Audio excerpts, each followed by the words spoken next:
আসসালামু আলাইকুম। বাসায় স্পেশাল কিছু রান্না হলে আম্মু সবসময় আমাকে তার কাছে নিয়ে যাবে। আমি যদি ঘুমিয়ে থাকি, ঘুম থেকে তুলে নিয়ে রান্নাঘরে নিয়ে যাবে। আমি বলি, "কেন? তুমি তো ভালো রান্না করতে পারো।" আম্মু বলে, "তুই সাথে থাকলে অনেক ভালো লাগে। কথা বলতে পারি। আর এইটা ওইটা তুই দিতে বলস এক্সট্রা কিছু। তখন রান্নাটা আরো ভালো হয়।" এগুলো শোনার পর আমার কাছে নিজের কাছে অনেক গৌরববোধ মনে হয় যে আম্মু আমাকে অনেক মিস করে। আর রান্নার ক্ষেত্রে আমার রান্নাটা মনে হয় আম্মুর অনেক ভালো লাগে। তো আজকে ইফতারের জন্য আম্মু রান্না করবে বিরিয়ানি। এজন্য আমি ঘুমিয়েছিলাম। আমাকে ডেকে তুলে নিয়ে আসছে, "তাড়াতাড়ি আয় বিরিয়ানি রান্না করব।"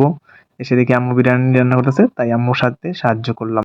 আম্মু বলে আমি রান্নার সময় পাশে থাকলে বা আমি রান্নায় সাজেশন দিলে রান্নাগুলো নাকি অনেক মজা হয়। তো এইগুলো শুনে আমার কাছে অনেক ভালো লাগে যে আমি আম্মুর কাছে একটা ভালো ছেলে হতে পেরেছি। আর আম্মু সবসময় আমার প্রশংসা করবে যেকোনো আত্মীয়স্বজনের কাছে। এই জিনিসটাও আমার কাছে অনেক ভালো লাগে।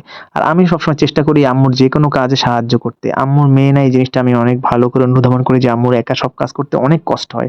ইফতারের আগে সালাদগুলো কেটে তারপরে সবার প্লেটে বিরিয়ানিগুলো বেড়ে নিলাম। ইফতারের আগে এই গোছানোগুলো করতে আমার অনেক ভালো লাগে। আর আম্মু একটু শান্তি পায়, এটা আমার কাছে সবচেয়ে শান্তির।